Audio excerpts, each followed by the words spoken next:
Hello mga kasari, good afternoon. Magandang hapon sa inyong lahat. Pero hindi maganda ang hapon ko ngayon dahil mga kasari, 1 week hindi dumating yung ahente natin ng soft drinks at ubos na talaga yung ating 1.5. Napakatagal na.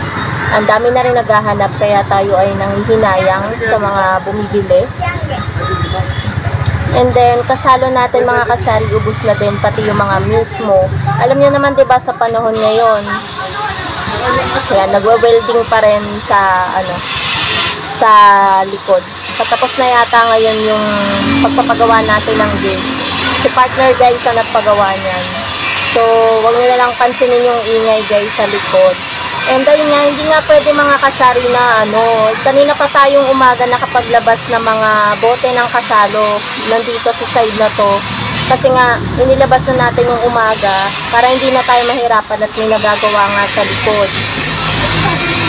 So, ayun, hindi pa rin dumadating mga kasari anong oras na mag-aalas 3 na ng hapon, hindi pa rin dumadating yung ahente natin ng soft drinks. Kaya nangangamba talaga ako mga kasari, nangihinayang kasi ako sa mga naghahanap, lalo sa 1.5, ganyan. Kasi matagal na may naghahanap sa akin ng 1.5 nung isang araw pa ako naubusan.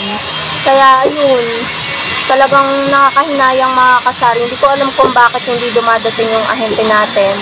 Last Wednesday pa ako nag-aantay. So, 1 week na silang hindi dumadating. So, kapag hindi pa rin sila dumating, 2 weeks na silang hindi dumadating. So, siguro sa init ng panahon, nagkaubusan sila ng stocks and wala ding nagdi-deliver sa kanila. Wala akong alam guys kasi wala naman akong contact number ng aking ahente. So, ayun, update ko na lang kayo guys mamaya dun sa itsura ng pinapagawa nating gate. At nakakatuwa mga kasari, ang lakas maka-social nung ating gate. Pero ito guys ay hindi ako ang naggastos dito kundi si partner. Galing yan sa sahod niya sa kanyang trabaho. And nakakatuwa naman 'di ba? Nakakapag-isip si partner na magpagawa, magtulungan kami 'di ba? So, ayun guys, pakita ko sa inyo yung itsura ng gate na ginagawa sa likod.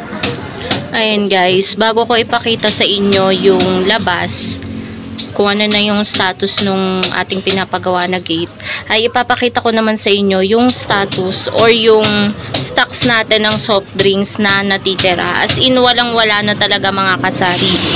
Ito na lang yung medyo maingay lang guys. Merong nagpupukpok at nag-grinder ata tawag doon. So, eto na lang. Wala na tayo halos Coke mismo. Wala na tayong Royal. Ayan na lang. Wala na ring Sprite. Wala na ring Sting. Wala na ring Cobra. As in, malapit nang maubos guys. Eto na lang yung laman ng ating rep. Yan o, yung kasalo natin, dadalawang peraso na 1.5, ayan, lagay ng 1.5, wala na rin. Tapos ayan na lang yung mga debote natin, ayan.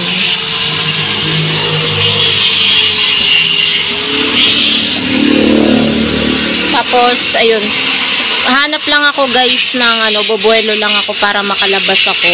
Natatakot kasi ako dito sa mga kumikislap-kislap dyan sa labas. Masakit din kasi siya pag nakatama.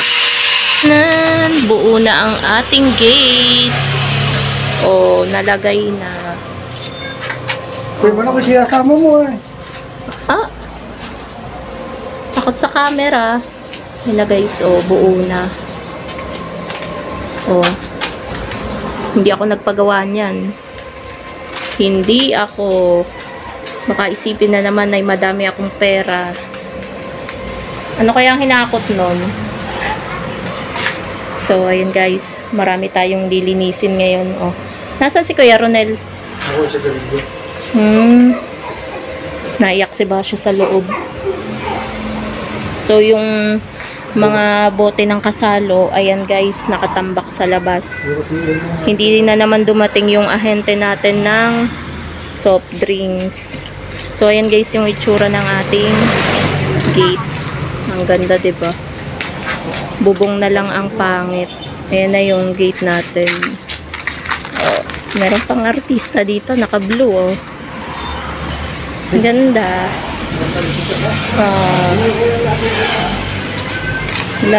Vlog. Pasok na ulit tayo sa loob at merong pumasok dito. Hi guys. I'm so haggard. Yan yung ebap na pinatago ng mama mo. So, ayun guys. Ewan ko kung meron pang gagawin sa labas. Mamaya ipapakita ko na lang sa inyo kapag malinis na at wala nang naggagawa. Kung ano na talaga yung pinaka-outcome nung ating pinapagawa mga kasari.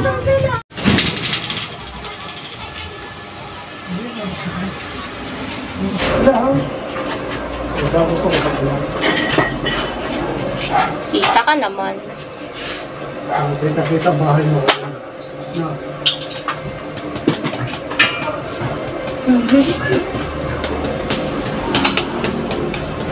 Ay.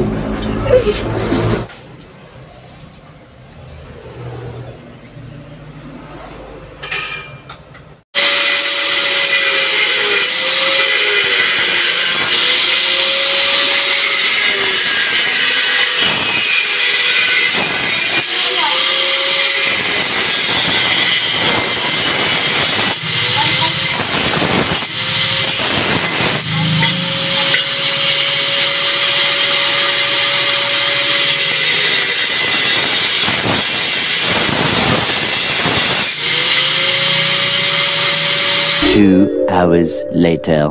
So, finally mga kasari, natapos na din yung aming gate. Yan, si partner guys ang nagpagawa niyan. At yan yung look niya sa gabi. Yahatid ka na pala ng papa mo.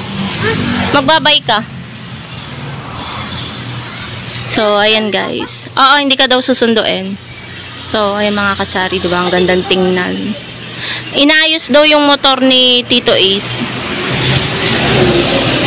Ayan. Si Basha guys. Ayan. Pakita ko sa inyo si Basha. Yan yung purpose ng pagpapagawa ng gate. Para si Basha ay... Basha! Ay, nag-inom ng water. Pagod na pagod mga kasari. Kasi walang ginawa kundi tumahol ng tumahol at tumakbo. Ano? So, ayan guys. And safety na rin ng mga ano natin.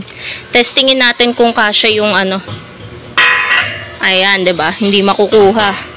Hindi makukuha ang kasalo. Yan ang purpose niyan, guys. Kasi minsan napapansin ko, nauubos yung bote ng kasalo. Nauubos talaga mga kasari. Nagkukulang. Alam niyo yung kinumpleto nyo na yung isang case. Tapos pagising nyo kulang na. Ganon. So, ayan na siya. Bale, ito yung tinapos kanina. Tsaka, yung pang-lock dito. Dito nagtagal si Kuya Ronel. Pero okay lang, natapos naman. Bale, ito pala ay naka 3 days. Yan. Tsaka ko na lang ibablog mga kasari ng separate yung ano natin. Kung magkano yung nagastos dito. And yung mga magkano yung materyales. So, nag-iingay na si Basha. Yan. Kasi guys, may pusa. So, dito ko na rin mga kasari tatapusin ang aking vlog. Thank you so much for watching and have a good night. And have a nice day.